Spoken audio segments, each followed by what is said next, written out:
concentrate always on the holy name, concentration on goodness, virtues. Just remember all that and you just forgetful of every other thing. That's why the Buddha say, collective thoughts, meaning collective of this concentration, one-pointedness, is as good as precept. Please continue watching to find out more. Supreme Master Ching Hai's lectures are not a complete meditation instruction. Please do not try alone. For free of charge guidance, please visit godsdirectcontact.org or contact any of our centers near you.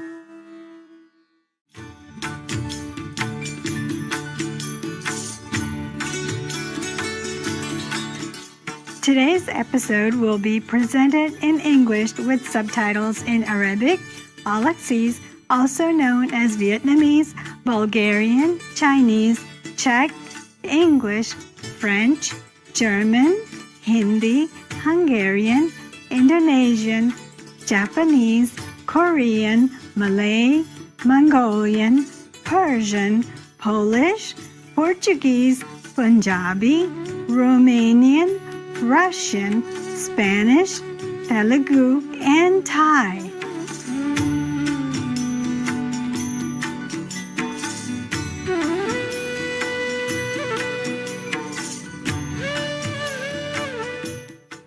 ખૂબ માયાળુ શુભેચ્છાઓ. ભવ્ય દર્શકો, મારું નામ આર્યા છે.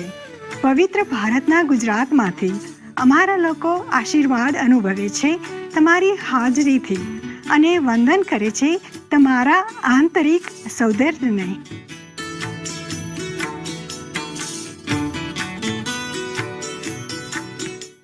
પ્રજાસત્તાક ભારત એ સૌથી મોટી લોકશાહી છે અને બીજો સૌથી વધુ વસ્તી વધારતો દેશ છે વિશ્વમાં. એ આશીર્વાદિત છે. 7,000થી વધુ કિલોમીટર દરિયા કિનારાથી દૂર છે.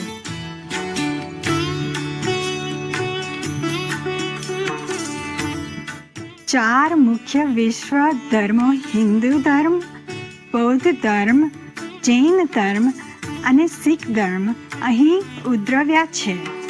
જ્યારે ઇસ્લામ, ક્રિશ્ચિયાનિટી, યહૂદી ધર્મ અને ઝોરોએસ્ટ્રિયનિઝમ પહોંચ્યા છે પ્રથમ સહસ્ત્રાબ્દમાં.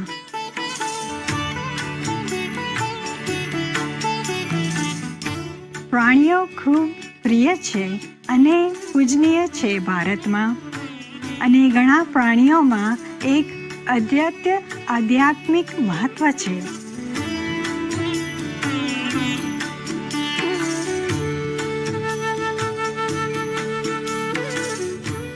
પ્રાચીન ભારત ઓળખાય છે યોગ અને ધ્યાનના જન્મસ્થળ તરીકે પણ.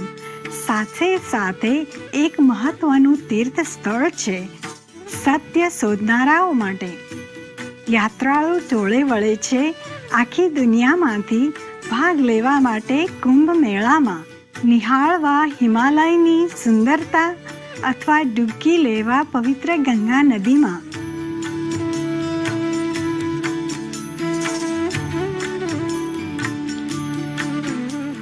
શાકાહાર જન્માયો છે અને સ્વીકૃત કે તેનું આધ્યાત્મિક મહત્વ છે ભારતમાં, જ્યાં નીતિઓ ગુજરાતથી પળાય છે. જેમ કે ઋષિકેશમાં, જ્યાં માંસનો વપરાશ, ઈંડા અને દારૂ પ્રતિબંધિત છે. આ આનંદ છે સમીક્ષાથી પવિત્ર ભારતનો પવિરાર આપવા માટે. પ્રિય દર્શકો, અમે ઈચ્છીએ છીએ કે આપના માટે ચમત્કારિક દિવસો અને આગળ જાદુઆઈ રાતો.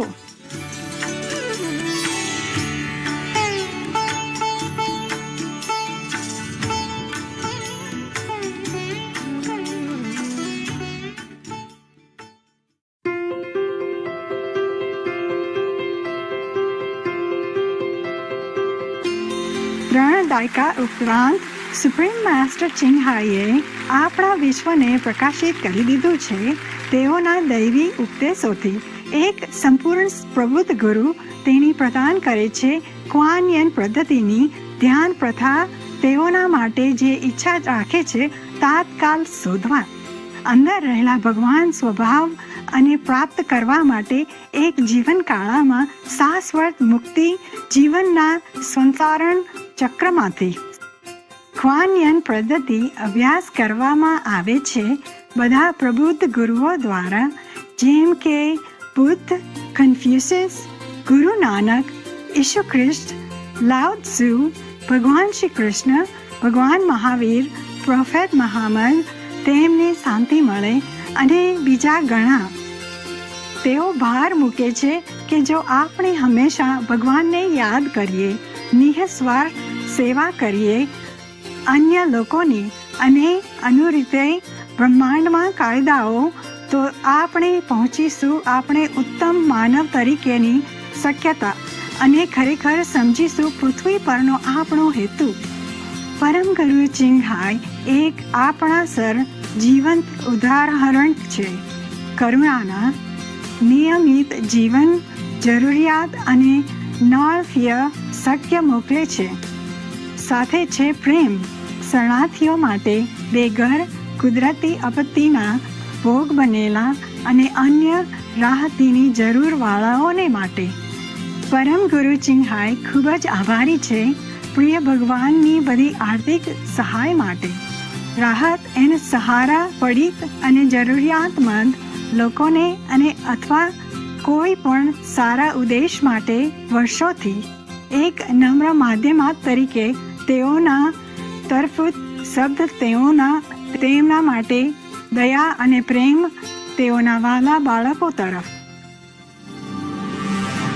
પરમ ગુરુ ચિંગહાઈ સમર્થન અને પ્રેમ મેળવે છે વિવિધ સંધ્યાઓમાંથી, મીડિયા, સરકારો અને વ્યક્તિઓ તેમજ ઘણા પુરસ્કારો તેઓ તરફથી, જેમ કે 2006ની ખુશી શાંતિ પુરસ્કાર માનવામાં આવે છે, તો નોબેલ શાંતિ પુરસ્કાર પૂર્વના દેશો માટે, વિશ્વ આધ્યાત્મિક લીડરશિપ પુરસ્કાર 1994માં, 2008માં મહાવીર પુરસ્કાર 22મી ફેબ્રુઆરી અને 25મી ઓક્ટોબર બંને જાહેર કરાયા.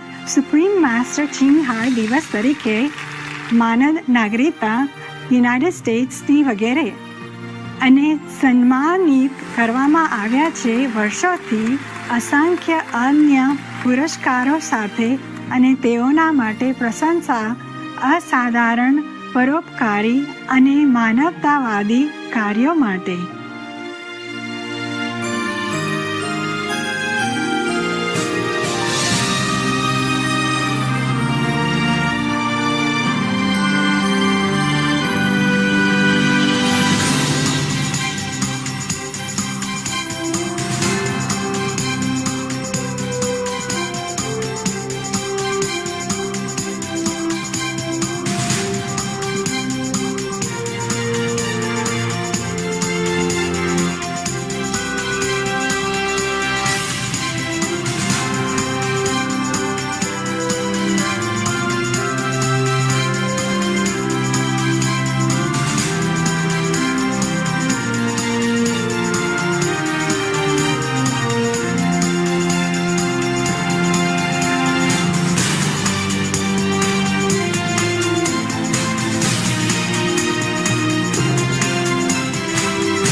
છીએ કે સમક્ષ નથી દર્શાવવા માટે ઘણા અન્ય પુરસ્કારો અને સામાન્ય જગ્યા અને સમયના અભાવ માટે. સાચો અવાજ આપણા સુંદર પ્રાણી મિત્રો માટે પરમ ગુરુ ચિન્હાઈ પ્રોત્સાહન આપે છે શાંતિપૂર્ણ અને પ્રેમાળ વનસ્પતિ આધારિત આહારને અને સાથે માનવતાની જાગૃતિ, બધા જીવન પ્રત્યે પવિત્રતા માટે અને એક શાંત અને ભવ્ય સમગ્ર કડક શાકાહારી વિગન વિશ્વ જ્યાં પ્રાણીઓ અને લોકો પરમ સુખ સંવાદિતામાં જીવે. વિગન વિચાર ગાણા ફેલાવવાની તેમની પહેલ વિવિધ છે અને સમાવેલ થાય છે વૈકલ્પિક જીવન પદ્ધતિ, પત્રિકા વિતરણ, આંતરરાષ્ટ્રીય કડક શાકાહારી વિગન રેસ્ટોરન્ટ, લવિંગ હટ, કડક શાકાહારી વિગન ફૂડ પ્રોડક્ટ્સ કંપનીઓ, કડક શાકાહારી વિગન ફળ ઉત્પાદનો, સુપ્રીમ માસ્ટર ટેલિવિઝન તેમજ નિયમિત સંવાદ પ્રભાવશાળી સરકારી અને મીડિયા તેઓના સાથે અને ભાવે છે ટેલિવિઝન પરિષદોમાં, આબોહવા પરિવર્તન વગેરે પર.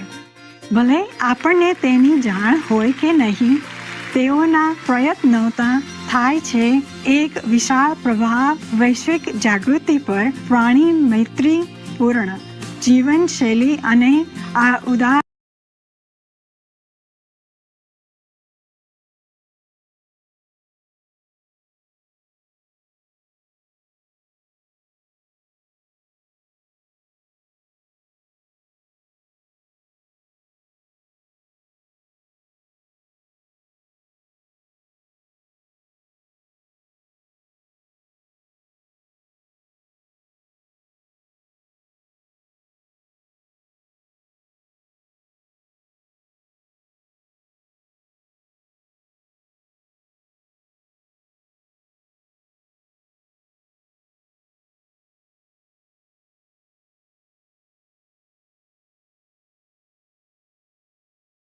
માર્ગ કેવી રીતે કાયમી શાંતિ લાવી શકે. રાષ્ટ્રો વચ્ચે જ્યારે આપણે ઘણા બચાવવા આબોહવા પરિવર્તનથી અને આપત્તિઓથી વર્ષોથી પરમ ગુરુ ચિન્હાઈએ વિશ્વભરમાં પ્રવાસ કર્યો છે. અમેરિકાથી આફ્રિકા, યુરોપથી એશિયા સુધી અને રાખ્યા છે સેકન્ડો પ્રવચનો જાહેર જનતા અને તેમના શિષ્યો સાથે વિવિધ આધ્યાત્મિક વિષયો પર. આજે આપણે ભાગ્યશાળી છીએ આમાંથી એક રજૂ કરવા સમજ ભર્યું ટેલિકોન્ફરન્સ શીર્ષક છે સુરંગમ સૂત્ર. 4 સ્પષ્ટ અને અફર સૂચનો શુદ્ધતા પર, કામાતુરતા અને સંહારથી દૂર રહો. 6 ભાગનો ભાગ 3. ગુરુ અને શિષ્યો વચ્ચેમાં જે અંગ્રેજીમાં આપવામાં આવ્યો હતો 22મી ડિસેમ્બર 2018ના રોજ.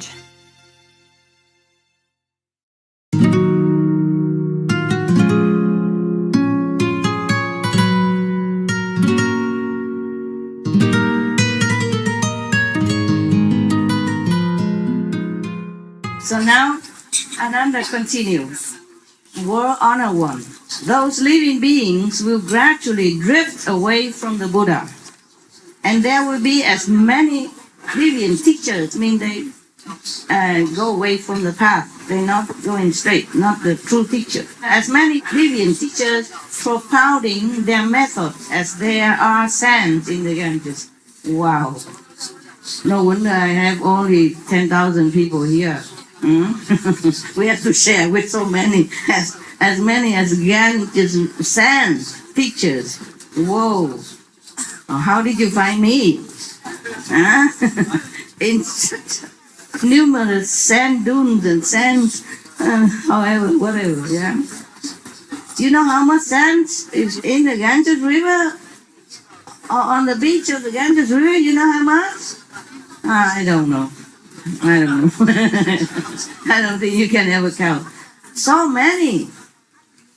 As, false teacher in this world. so difficult to, go to the right one, huh? Difficult. Yeah. Especially when you're not yet enlightened, you don't know what is wrong, what is right. Okay? So I'm telling you from the Buddha, he's been honored, since 2000 plus years, so he cannot go wrong. Jesus also. So now he say that so many brilliant teachers, yes, as there are sands in the Ganges River, yeah? Okay. I want to enable those beings to collect their thoughts and enter samadhi. You want to help other beings. So how can I cause them to reside peacefully in bodhimanda, in the determination to follow the Buddha teaching, to become a Buddha, okay? To elevate yourself into sainthood. So that's a bodhimanda. Far from the exploits of demons and be irreversible in their resolve for bodhi means for enlightenment, okay? When you want to help people in the future, how is he going to do that? He said he wants to. Because the people will be distracted, or sidetracked and following false teaching. And it is very difficult for them then to be steadfast on the enlightening road, and position. So at that time, the whole honored one praised Ananda in front of the whole assembly, saying, "Good, good indeed. How good it is that you have asked how to establish a bodhimanda and to rescue and protect living beings who are sunk in the morass of the final age. Listen well now, and I will tell you." So Ananda and the great assembly agreed to uphold the teaching. It means whatever the Buddha tell them, they will uphold. They will listen and uphold. So the Buddha told Ananda, "You constantly hear me explain in the Vinaya that there are 3 unalterable aspects to cultivation. Right. That is, collecting one's thought constitute to the precept. It means you have to keep the precept. Okay, that's number 1. And then because from the precept becomes samadhi, it means you be established in tranquility, in the non-reversible enlightened state of being. That is samadhi. Not just when you sit cross-legged and your soul leaves your body, go to the high heaven. It's not just that, okay? It is your establishment in the enlightening state of being and non-reversible, okay? Well, according to my humble opinion. My Buddha didn't say that, I say that. So if it's wrong, don't blame the Buddha. I told you I can talk a lot. There was a joke I told you before, huh? There was a priest in the church, he can talk a lot. So then, one day he apologized to his congregation because he realized that he talked a lot. Oh, so he said, "Oh, sorry, I forgot my watch at home." Meaning he talked a lot, he didn't realize how many hours passed. So one of his congregation men said, "There's a calendar behind you."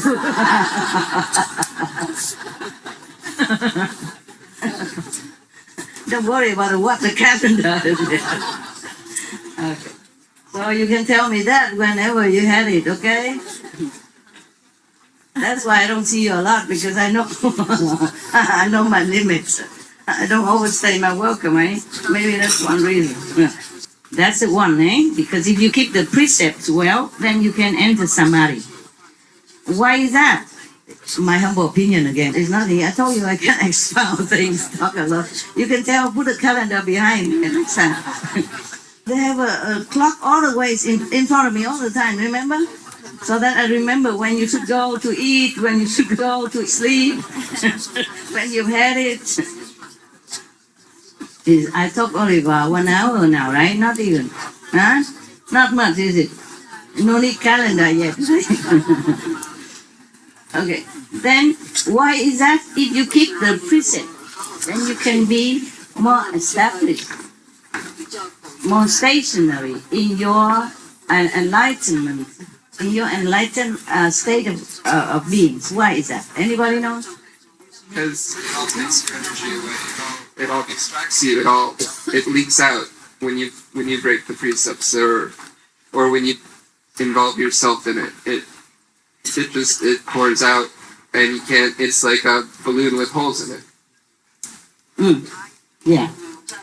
Good. Very good. Thank you. Kamsahamnida. You know, I want to live in Korea. He's not Korean, but he knows. Kamsahamnida. Okay. It's very good like that. It's like a leaking tank of water. It's like a whole holy balloon. Holy balloon. Has a hole in it. God, slowly the air will come down. Yes. But you are not protected. You see, the precepts are for your protection. Yeah. The precept is the thing you should not do. It actually should not be a precept, because it should be a nature of your being, of a noble being. Yeah. So of course, if you are a noble being, then you respect everyone as yourself. So how are you going to harm somebody else? Because that's like harming yourself. Right? We are all one. Then, or if you love someone so much, if you love other people, if you have compassion, then you could not harm others people. If you do, that means you have no compassion. Or very little, or less. Okay? Then of course, you cannot enter samadhi. That's one. And if you steal from somebody else, then of course, then you also don't treat others as the way you like to be treated. Yeah?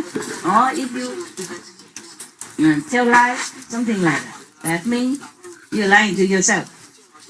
You don't respect the person that he has intelligence at all. That's why you lie. Okay? Then you also not good.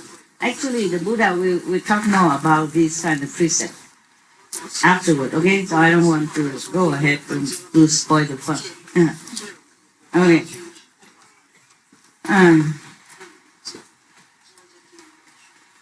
Okay, so after you keep the precepts well, then you are more established in your enlightened,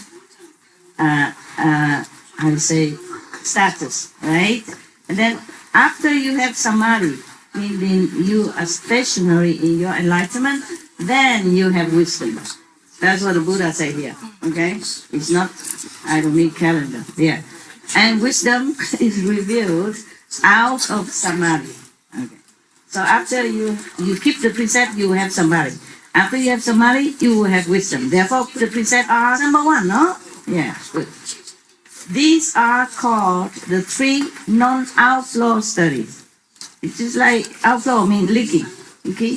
You see, non-leaking studies. Meaning, if you keep the precept, then you have samadhi. When you have samadhi, you will have wisdom. It's not the normal knowledge, but the wisdom of the enlightened, of Buddha, yeah, of sainthood, the wisdom of the higher dimension, of the elevated heaven wisdom. So it's very good to keep the precepts, yeah? That's why I always emphasize, before you have initiation, I have asked you to keep the 5 precepts. Remember that? How easy for me to keep? Huh? For you, huh? I also keep, of course, I also keep. So, the Buddha continues. Ananda, why do I call collecting one's thoughts the precept? You know, that's one-pointedness. So, collecting thoughts are like precepts. Because if you always concentrate on your cultivation, whether sitting, lying, because if you always have one-pointedness in your mind, you will not feel distracted by any of these temptations around you, or anything that is not pleasant to your liking, or to your mind, or your eyes, or your ears. You will not think about it, right? You concentrate always on the holy names of concentration on goodness, virtues. Just remember all that and you just forgetful of every other thing. That's why the Buddha say, collecting thoughts, meaning collective of this concentration, one-pointedness, is as good as precept. Yes, like that.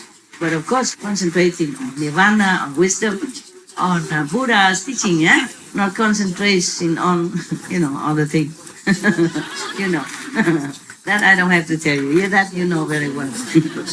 That worldly stuff. So, Ananda, why do I call collecting one's thoughts the precept? Because if living beings in the 6 paths of any mundane world had no thoughts of lust, they would not have to follow a continual succession of birth and death. You see, now the Buddha beginning to expound on one of the precepts. The one that he referred to here first of all is lust. Lust is physical. Lust also for sensation. Lust is not only that, it may be lust for power, okay? Lust for richness. And just trying so hard or going too much in that direction that you forget heaven, you forget to cultivate, you forget to concentrate on some virtues and some moral, or to help others, nothing. You just want that, you see, richness, or the bodily satisfaction. That's also lustful. No.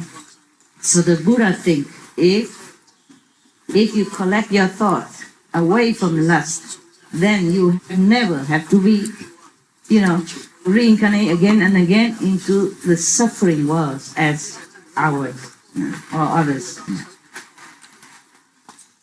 The next one, Buddha continue, your basic purpose in cultivating is to transcend the wearisome defilements. But if you don't renounce your lustful thoughts, you will not be able to get out of the dust. Meaning, you will not be able to be free, liberated from the circle of life and death, always rolling in the dust of this world or the next. So here he emphasized that we should always concentrate in the opposite way of lustful intention. The word honor one continues. Even though one may have some wisdom, even if you have lustful thought, okay, and you meditate and you have samadhi, or you have some samadhi, or you have some cultivation, and then you have some fruit out of that. So the Buddha says, even though, with lustful thought, even though one may have some wisdom and the manifestation of Chan Samadhi, and you can probably stay in Samadhi for some time, if you meditate, and even if with lustful thought, you might still gain some wisdom and Samadhi. But if one does not cut off lust, one is certain to enter demonic paths. Oh, scary. Okay. At best, one will be a demon king. Powerful. Really, demon king is not normal king, Very powerful. A lot of magical power, a lot of retinue, a lot of moving mountain and earth. He can do a lot of things. But demon king is not a joke. Very powerful being. Okay. So, but that is not Buddhahood, you see. So he say, if you have lustful thought and you don't cut it off, you don't try to control it, then the best you would be is a demon king, not Buddha, not Bodhisattva, not a saint. Buddha said, not me, don't look at the calendar. This is what he said. I read it. So at best one will be a demon king on the average.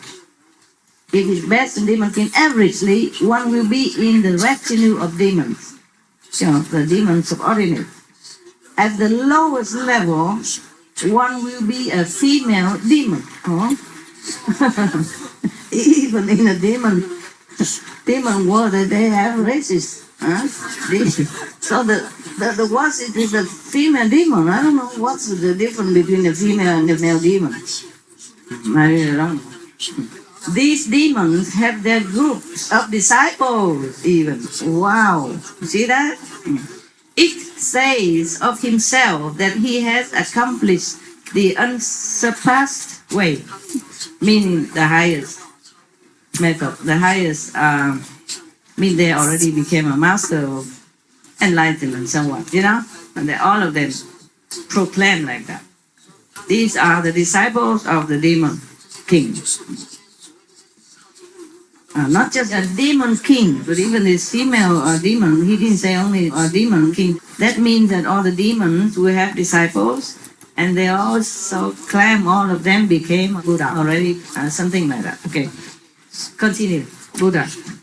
After mind extinction in the Dharma and in age, these hordes of demons will abound, spreading like wildfire as they openly practice greed and lust. Claiming to be good knowing advisors, they will cause living beings to fall into the pit of physical love and views and lose the way to Buddhism. They lost the way to enlightenment. The Buddha continues. When you teach people in the world to cultivate samadhi, they must first of all sever the mind of lust. This is the first clear and unalterable instruction on purity given by the third-come ones and the Buddhas of the past. Were honor ones. It's all mean Buddha, meaning all the past Buddhas even also taught this way. Hence the 5 precepts. Okay? If you're married, it is not counted in here. But when you're married, of course, after a while it become, like more like friendship. Okay? That is different. It doesn't mean counted in here as a lustful mind. Because as I told you, lust doesn't only mean the desire between man and woman. It is desire for power, for richness, abnormally. Not just a normal way, like, okay, you graduate. Of course you want to come out and find a job according to your education and your ability. That's not mean like lust after power. And if you go into politics and people incidentally voted for you to be a president, then you become president. Then it's okay. If you want to renounce your presidency, okay, nobody say anything. If you want to become or continue to be president, then it's okay too. It's the way you are destined to be a president or a king or a company millionaire or whatever. Then it's your destiny, okay? Of course, in your job, you do all your best to be successful, okay? But that doesn't mean lust after power. Okay? Lust after power is when you disregard all moral standards, all virtues to their limit, okay? And to press down everyone else in order to climb up to the ladder of fame. That is different. So in your job, you do your best. That's normal. And whatever become, okay? You don't aspire to do your best so that you become a president of the company or anything, then it's different, okay? Yeah. Just do your best because it's your job, because it's our service to others. And if you are, of course, if you don't do your job, you are monks and nuns, and you do your job as monks and nuns, the best. Do the best. You keep the precept, you keep yourself pure, yes, and you continue your path one-pointedly. And then you teach whoever come to you. Yeah, then you teach them moral, virtues, meditation, whatever you know. Yeah, that is also your job. But it's not ambition, not lust after power. Okay, only when you want people to worship you when you are nobody yet, and you are not having anything, you don't contribute, but you want people to contribute to you or worship you, that is wrong. It's wrong as a monk or nun. And the Buddha will explain more later on about this kind. Okay? I'm worried about the calendar, so I I will limit to my thoughts. But we're almost at the end of the year, so it's okay. I'm not so worried so much. I'm sad every day, almost every day. Nowadays, I don't have a lot of time to write my diary every day anymore. Sometimes I know something inside, have some insight, some vision, but I have no time to even write it down anymore. I write maybe once every 3-4 days or once every week, it depends. Depends if I have time, truly, regretfully. And then I look at the calendar, myself, the calendar in my diary, and I'm so sad. I say, my God, it's already almost the end of the year. I'm older now. I feel like nothing happy about it. That's good I don't celebrate birthday, although I keep reminding me every year, no escape. Like this I still can feel that I'm still young. Only number, yes, number. I'm grateful.